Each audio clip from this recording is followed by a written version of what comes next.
ना किसी का कोई लेता है, और अपने अपने आनंद में जीते हैं। बस दो ही होते, पति पत्नी, और ऐसे जोड़े वाले सब जोड़े जोड़े से रहते हैं।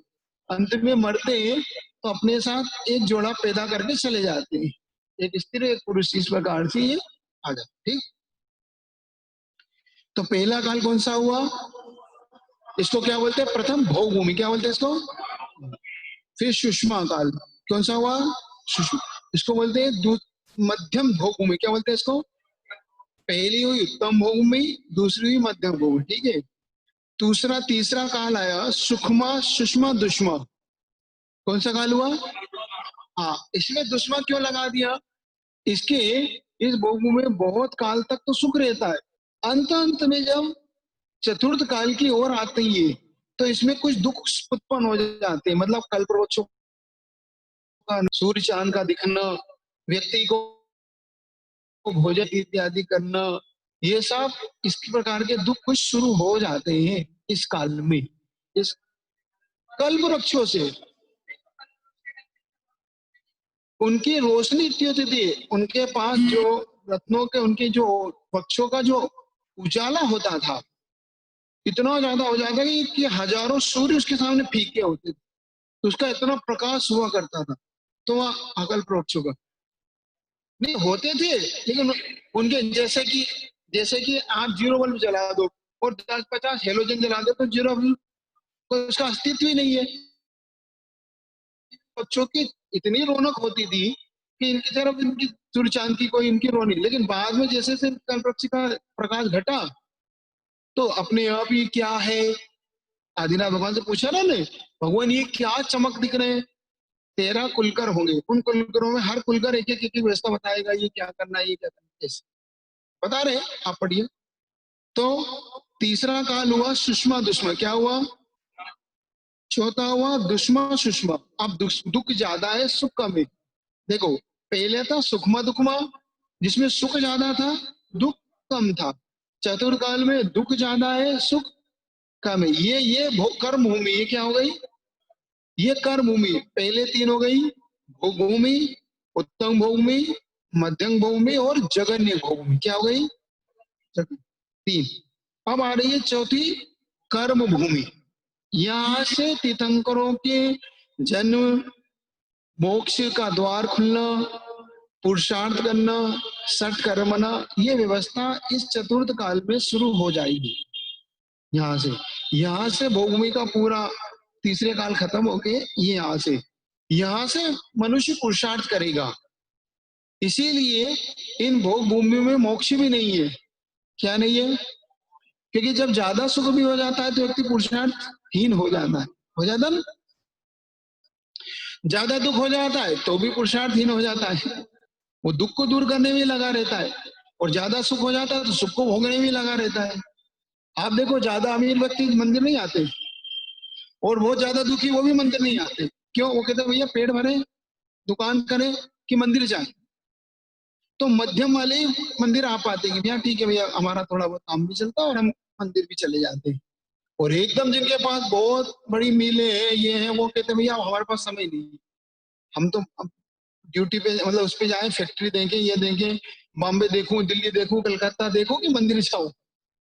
उनका एक पैर कलकत्ता में, तो एक बॉम्बे में, एक विदेश में, तो एक भारत में, ऐसा उनका पैर रहता है, तो वो मंदिर नहीं जा पाते। तो ये सुकमा सुकमा भोग वालों की ये स्थिति है। वहां जिलाला इलाला नहीं होते, वो कहीं मंदिर है, वो भोग भूमि में ही अपने आप भोग भूमि को ही भोगते रहते हैं। बस अब उनके कहाँ जाए ना, कल्प वृक्षों से लिया, खा लिया, पहन लिया, घूम रहे, अपने बस आनंद में है, और कोई बच्चे है नहीं, पति पत्नी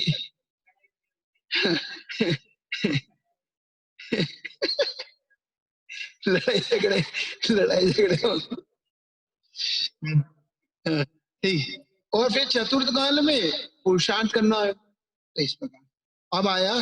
अब पंचम काल आ रहा है दुष्मा। कौन सा काल? जिसको हम दुखमा भी बोलते, क्या बोलते हैं? तो यहाँ पे सुख नहीं है, मात्र दुख का कुछ कम हो जाना, वो हम उसको सुख बोलते हैं। यहाँ सुख नहीं है। जो अपना चल रहा है इस समय दुखों से भरा पड़ा काल है, बस इतना सा है। इसमें थोड़ा सा कहीं हमें सुख जैसा, सुखाभास जैसा होता है। क्या होता है? मतलब सुख का कम हो जाए ना, सुखाभास। जैसे मान लो किसी को 103-4 डिग्री बुखार आ रहा हो और उसका 2-3 डिग्री बुखार गिर जाता है, तो उसको कैसा लगता है? हाँ, आराम है। लेकिन बुखार उतर गया क्या? नहीं उतरा ना। तो बुखार उतरना नहीं माना जाता उसे। उसे ऐसा माना जाता है कि हाँ, थोड़ा सा आराम है, लेकिन बुखार तो है। 100-101 डिग्री तो ही, 3-4 डिग्री था, 2-3 डिग्री कम हो गया, 101 हो गया, 100 हो गया। ऐसे ही ये दुष्मा काल है, दुख का थोड़ा कम होना। कभी ज्यादा हो जाता है, कभी कम हो जाता है, तो हमें ऐसा लगता है हाँ, हम सुखी हैं। सुखी के कोई नहीं है यहाँ पर, सब दुखों में ही दुखी है ये। और दुखमा दुखमा, ये छठा काल। कौन सा काल? दुखमा दुखमा। मतलब यहाँ तो बस दुख ही दुख है, यहाँ तो वो दुख भी कम नहीं है। वो क्या दुख है वो स्वयं बताएंगे एक एक काल, एक एक भूमि में किस प्रकार से होगा। अब जल्दी गिनाओ। पहला काल, दूसरा, तीसरा सुखमा दुखमा, चौथा पलट दो, दुखमा सुखमा, पांचवा, छठा, दुखमा। ये इस प्रकार से हम वो 6 प्रकार की भूमिया हमारे पास आ गई, मतलब 6 काल आ गए। ठीक है ना? अब इसको 10 कोड़ा कोड़ी सागर में,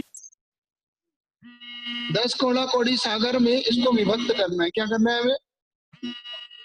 10 कोड़ा कोड़ी सागर में, 10 कोड़ा कोड़ी में इसको ऐसा, अरे क्लास चल रही, क्लास ठीक है, जूम ऐप पे। हाँ, तो इसको अब बांटो।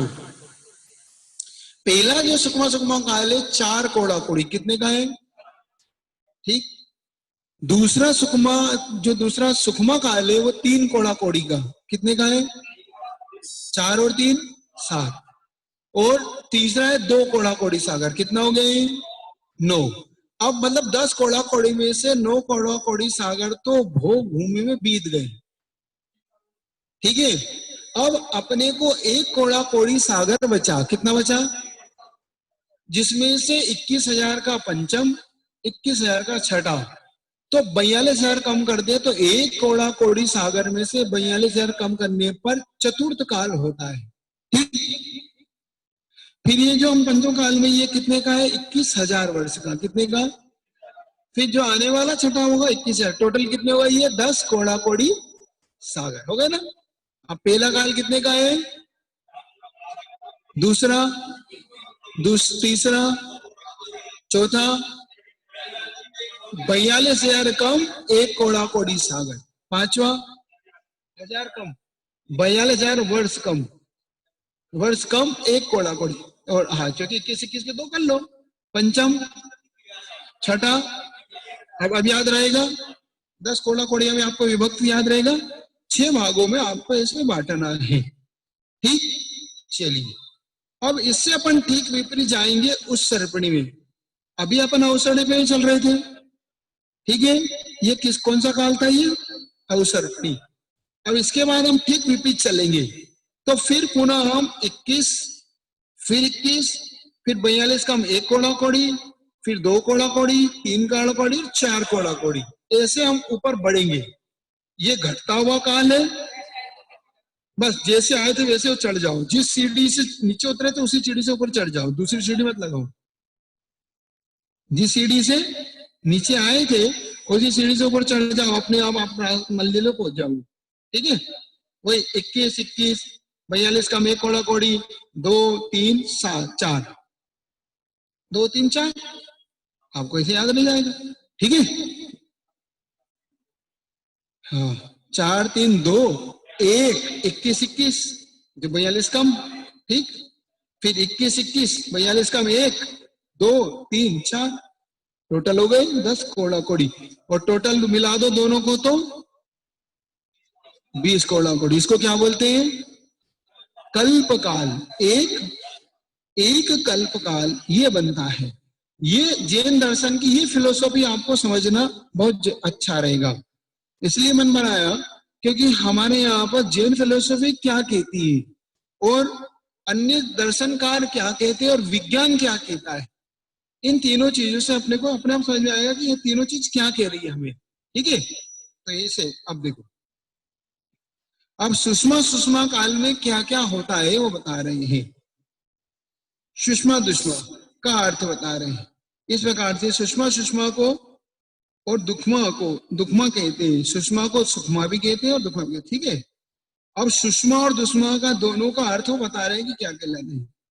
समा काल विभाग को कहते हैं। समा यानी सुषमा बोल रहे ना, सुपर समझ समा लगाइए, सुपसर्ग है और समा, तो समा का होता है विभाग, काल का बंटवारा, कहते ना दोपहर शाम सुबह, अपन काल का बंटवारा कर दिया। टोटल 24 घंटे का एक दिन है, एक और रात एक दिन में बांट दिया, फिर हमने उसको सुबह में बांट दिया, दोपहर में बांट दिया, शाम को बांट दिया, फिर रात में बांट दिया, अर्धमध्य रात्रि काल ऐसे बांट दिया रात को अपन ऐसी। तो सुर सु और दुर उपसर्ग क्रम से अच्छे और बुरे शब्द में आते हैं।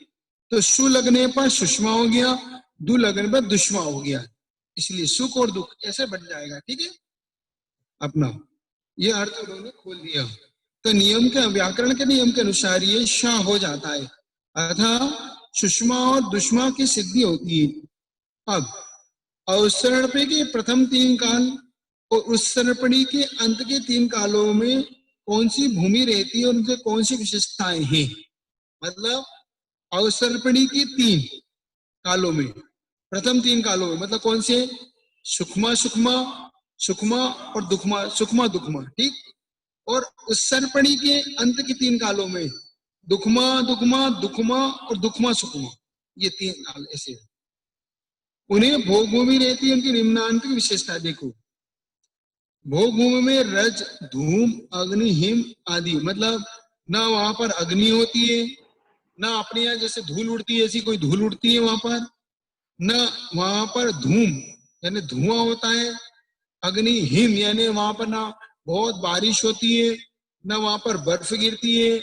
इस प्रकार का वह सबसे रहता एकदम सामान्य बल बहुत अच्छा रहता है, ना गर्मी ना धूप ना सर्दी कुछ नहीं, बिल्कुल बढ़िया वातावरण सुहावना, मतलब हमेशा एक जैसा वातावरण रहता है, ना ठंड बहुत ज्यादा ठंड ना बहुत ज्यादा गर्मी, ना बरसात बर्फ ना बरसात, बढ़िया आनंद में वहां पर बीतता है। कंकड़ मतलब किस प्रकार के कांटे हैं, किस प्रकार का कंकड़ है पत्थर है, ये कुछ भी नहीं, बढ़िया भूमि एक जैसी बिल्कुल वहां बनी रहती है। भोग भूमियों का जीवों का आहार होता है किंतु उन्हें मलमूत्र नहीं होता, मतलब उन्हें किसी प्रकार की मलमूत्र की बाधा नहीं होती, लघु शंका दीर्घ शंका की कोई बाधा वहां नहीं होती। वहां पे भोजन ही कितना होता बता रहे हैं वो, आप वहां भोजन देखोगे तो देखना, वहां पर हर बेड़ा और आंवला के बराबर भोजन करते हो, कहां से होगा बताएंगे, इतना इतना भोजन, वो भी 3 दिन 2 दिन और 1 दिन के अंतराल से करते हैं, इसलिए वहां कुछ होते ही नहीं, बताएंगे। यहाँ यहाँ के मनुष्य अक्षर गणित चित्त आदि 64 कलाओं में स्वभाव से निपुण, मतलब उन्हें कुछ सिखाना नहीं पड़ता, स्वभावगत होता है, नेचर उन्हें। जैसे सिंह को शिकार कसना किसने सिखाया, अपने आप, वो नेचर से स्वभाव कृत है उनका, ठीक है ना। हिरण को डरना किसने सिखाया, अपने स्वभाव से डरपोक है वो, है ना, इस प्रकार। तो जिनका जो नेचर वो नेचर कृत है, तो यहाँ पर उन्हें मनुष्यों के लिए ये सब स्वभावकृत है। निपुण 64 कलाएं कौन कौन सी होती है खाना बनाना तो बनाना ये नहीं, तो उनके 64 संगीत है, गीत है, नृत्य है, ये अपनी कलाएं कहलाती हैं। इन कलाओं में विद्या है, लिखना है, कुछ इस प्रकार से विचार, कुछ अच्छी अच्छी रचना करना है, ये प्रकार का वहां पे अपने आप ही वो उसमें प्रवीण रहते। यह विकलेंद्री असंगी पंचेंद्री जलचर और लब्ध पर्याप्त जीव नहीं होते। कौन कौन से जीव नहीं होते, विकलेंद्री मतलब 2 इंद्री 4 इंद्री, कौन कौन से जीव, ये जीव वहां पर नहीं होते, वहां पर मतलब वहां पर किसी वगैरह मक्खी मच्छर डांस ये कुछ भी नहीं होते, बिच्छू वहां नहीं होते। अब जब होंगे तो कष्ट भी नहीं होता इन चीजों का, वहां मच्छर कौन को इसको कष्ट देगा, है ही नहीं, तो ठीक है। असंगी नहीं होते, असंगी जीव समझ गए आप, असंगी मतलब है जैसे कि तोता, कुछ तोते असंगी होते हैं, कुछ मेंढक असंगी होते हैं, कुछ सर्प असंगी होते हैं। इस प्रकार के असंगी जीव नहीं, वहां संगी पंचेंद्रिय होती है। असंगी का मतलब है जिनका मन नहीं होता। अपने पास देखो, एक इंद्री, दो इंद्री, चार इंद्री, पंचेंद्री तो होती है उनकी, लेकिन उनका मन नहीं होता। हमारे यहाँ संगी और संगी दो भेद है। नीचे से हम गिनोगे तो 5 स्थावर है, जल, अग्नि, वायु, पृथ्वी और वनस्पति, हरि जिसको बोलते हैं, ये 5 स्थावर कहलाते हैं। क्या कहलाते हैं? इनके बाद जैसे 1 से 2 इंद्रिय हुआ तो वो त्रस कहलाता है। तो 2 इंद्रिय, 3 इंद्रिय, 4 इंद्रिय, ये त्रस कहलाते हैं। लेकिन इनकी इंद्रियां पूरी नहीं है, इसलिए विकलत रहे। विकल का होता है जिसकी कम हो, तो इनकी 5 इंद्रिय पूरी नहीं है, इसलिए विकल है। असंगी क्यों है वो? क्योंकि उनका मन नहीं है, मन रहित है ये।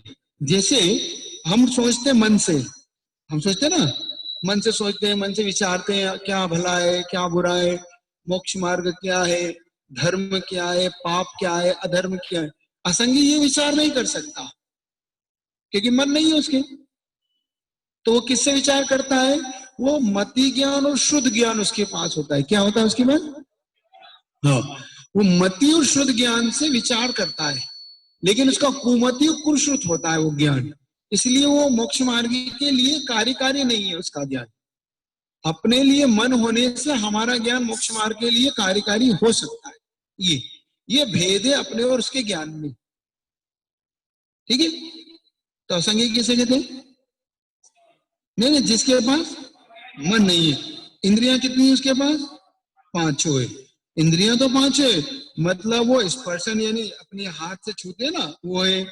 रसना मतलब वो खाने वाला, उसका स्वाद वगैरह आता है उससे। नाक यानी सूंघता भी है, आंख से देखता भी, कान से सुनता भी है, लेकिन मन का उपयोग नहीं है उसके पास। मैं अच्छा है बुरा ये नहीं जानता। हाँ, अपनी जान पहचान लेता है वो। किससे? मति शुद्ध ज्ञान से। वो मति पुरुषार्थ के, ये अग्नि है मुझे जला देगी, ये पानी है मुझे बहा देगा, यानी तो ये भेद मात्र त्रियंच में होता है। किसमें होता है ये भेद? क्योंकि एक इंद्रिय, 2 इंद्रिय, 3 इंद्रिय, 4 इंद्रिय, असंगी पंचेंद्रिय भेद सिर्फ त्रियंचों में ही है। देव में आपसे पूछे तो आपको नहीं देना। देव संगी पंचेंद्रिय ही होता है। क्या होता है? मनुष्य संगी पंचेंद्रिय ही होता है। क्या होता है? और नारकी संगी पंचेंद्रिय ही होता है। तो भेद कहां पे हुआ? ये भेद तिरंच गति में, बस एक ही गति बची। ठीक, चलिए अब देखो, तो यहाँ पर विकलेंद्री, असंगी पंचेंद्री, जलचर समझ गए? जलचर मतलब यहाँ पर हो गए कछुआ है, मछली है। पंचेंद्री जानना, क्योंकि विकलेंद्र तो पहले ही मना कर चुके हो।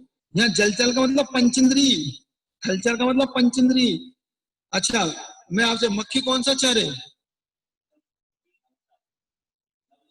मक्खी नभचर है। कितनी इंद्रिय मक्खी है? 4 इंद्रिय। तो 4 इंद्रिय इसलिए नभचर नहीं है वो, पंख में उड़ती। क्योंकि जलचर, नभचर, थलचर पंचेंद्रिय का भेद है। ये उड़ने से नहीं है यहाँ पे, ये पंचेंद्रिय में। अब तोता कौन सा चर है?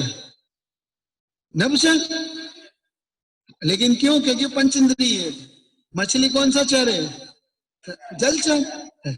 ऐसा, तो ये मक्खी नहीं लगाना। मालूम, हमें ऐसा लग रहा था कि तुम मक्खी बोल जोगी, है ना?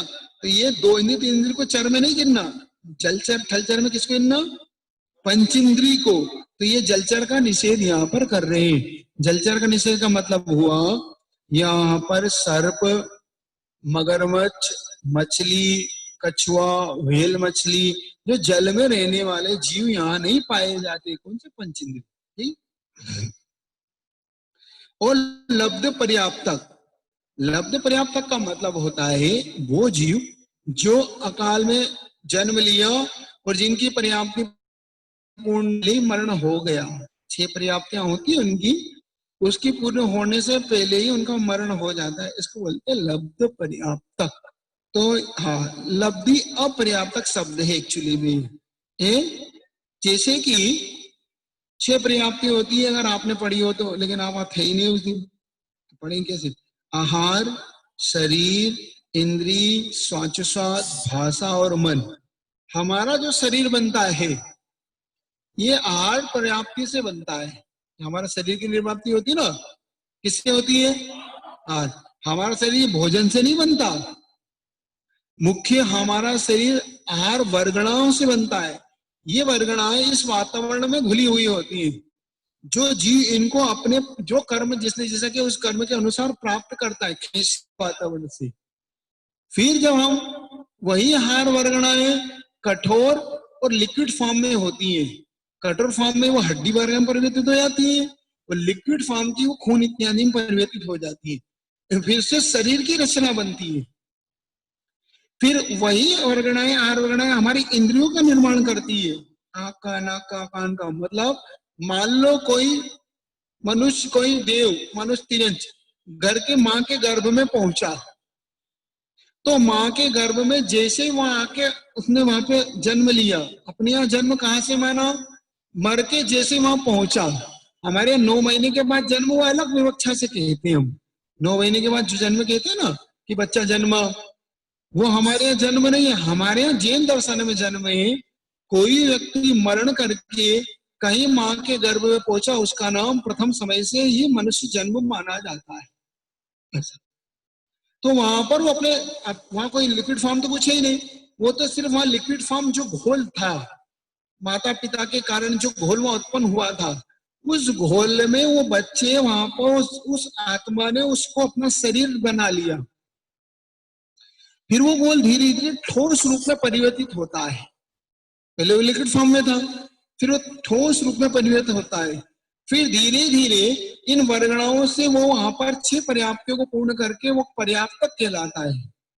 फिर पर्याप्तियों के कारण धीरे धीरे वो अंगोपांग का निर्माण करता है, जिसमें हम बोलते हैं ना 1, 2 महीने, 3 महीने के बाद, 3 महीने के बाद वो उसके छोटे छोटे जैसे डूब निकलते ना आपकी इसमें से, जमीन में से घास की अंकुर अंकुर ऐसे अंकुर फूटते हैं, हाथ के, नाक के, कान के, मुंह के, ऐसे अपने वो ऐसा ऐसा गोल सा घोल सा रहता है वो। फिर वो धीरे धीरे 3 महीने बाद, फिर अपना 4 महीने बाद, 5 महीने बाद, 6 महीने बाद, फिर धीरे धीरे उसमें सुनने की डेवलप होता है। इसी प्रकार इसीलिए तो कहते हैं गर्भ में भी बच्चा सुनता है। अभिमन्यु की कथा पता है ना, चक्रव्यूह में कैसे फंसा था वो, तो चक्र